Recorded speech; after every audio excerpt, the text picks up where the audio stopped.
विपक्षी जो वर्तमान में है माननीय अखिलेश यादव जी, उनसे जरा पूछवाइएगा कि गंगा नदी में क्या करने गए थे। वो भी तो डुबकी लगाए हैं, वो किसका पाप धुल रहे हैं? वो अपना पाप धुलने का प्रयास कर रहे हैं।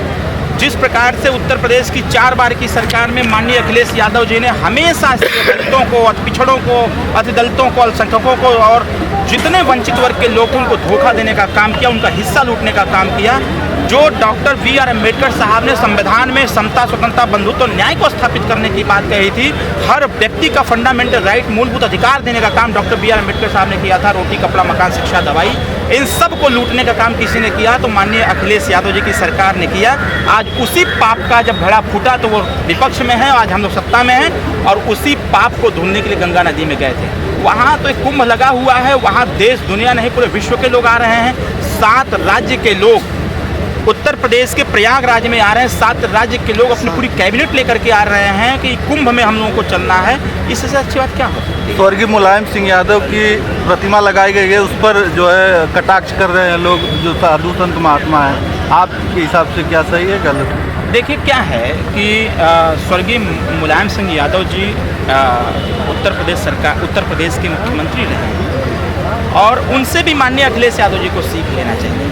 माननीय मुलायम सिंह यादव की भी सरकार में कुंभ लगा हुआ था, तो उसको तो मिसमैनेजमेंट हो गया था, तमाम वहाँ जन की हानि भी हो गई थी, तमाम तरह की प्रॉब्लम उत्पन्न हो गई थी। लेकिन अभी तक तो ऐसा योगी जी की सरकार में नहीं हुआ।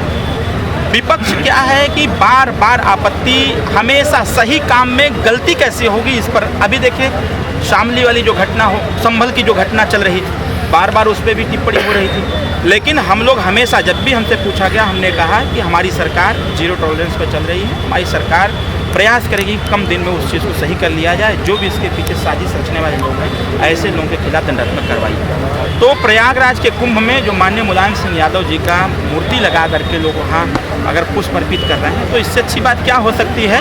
समाजवादी के लोग वहाँ जा करके पुष्प अर्पित कर रहे हैं, क्योंकि इतना तो ज्ञान आया कि जो व्यक्ति अपने पिता को ही मंच से धक्का दे दिया, जो व्यक्ति उस पूरे समाज के सामने, पूरे मीडिया के सामने अपने पिता को बेइज्जत किया, अगर आज अकल आ गई है मरने के बाद भी कि कम से कम उनको पुष्प अर्पित किया जाए, तो इससे अच्छी बात क्या हो सकती है? यही तो अच्छी बात है कि इस सरकार ने यह भी सिखा दिया कि पहले पिताजी का सम्मान करो, उसके बाद फिर जनता का सम्मान। नेताजी आपके दल के विधायक हैं अब्बास अंसारी, और लखनऊ में उनके ज़मीन पर हाई कोर्ट से आदेश हुआ है, उस पर प्रधानमंत्री आवास बनाया जा रहा है। सुप्रीम कोर्ट उसको रोक दिया, उसमें क्या आपका? अरे जब प्रधानमंत्री आवास बनाया जाए तो अच्छी बात क्या है?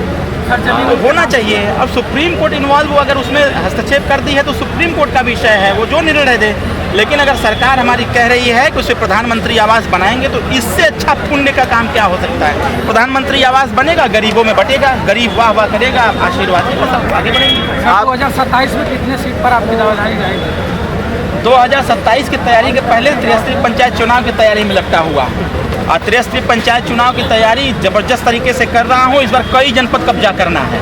कई जनपद में जिला पंचायत अध्यक्ष सुहेल देव भारतीय समाज पार्टी का बनवाऊंगा, कई जिला पंचायत सदस्य जितवाऊंगा, उसके बाद विधानसभा लटूंगा। अगर हमने 17 सीट पिछले 2022 के चुनाव में 17 सीट हम पाए थे, तो आने वाले समयों में कम से कम 35 सीट तक तो खींच के लेके जाइए करेंगे। सर मिल्कीपुर चुनाव है, इसमें क्या होगा? जीतेंगे।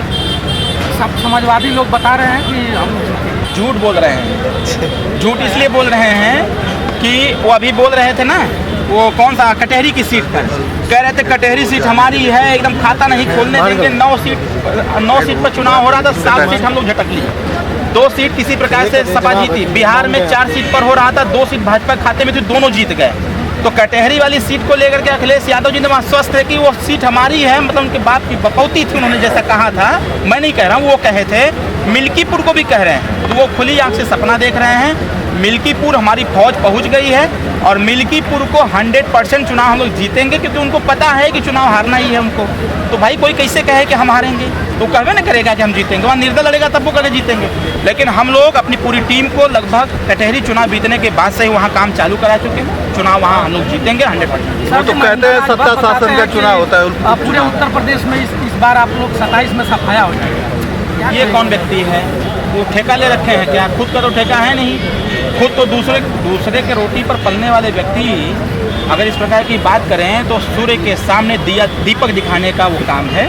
इन सब चीज़ों पर विश्वास नहीं करता, मैं काम पर विश्वास करता हूँ। सुहेल देव भारतीय समाज पार्टी प्रतिदिन काम करती है, प्रतिदिन काम करती है। एक भी दिन ऐसा नहीं है जिस दिन सुहेल देव भारतीय समाज पार्टी काम न करती, प्रतिदिन काम करती है। जिस दिन हम काम करना बंद कर देंगे उसी दिन हम समाप्त हो जाएंगे। उनकी हैसियत क्या है ख़त्म करने की? और कहने के लिए तो लोग यह भी कहते हैं, भगवान को गरिया देते हैं लोग, कहने के लिए तो प्रधानमंत्री जी को उल्टा सीधा बोल देते हैं। तो मैं इन सब चीज़ों पर विश्वास नहीं करता, मैं काम पर विश्वास करता हूँ, जिसका जो काम वो करता है। सर दिल्ली में भी आपकी एंट्री हो चुकी है, कहिए से एंट्री यहाँ से थोड़ी है, 2016 से एंट्री है मेरी। कितने सीट पर दावेदारी रहेगी दिल्ली में?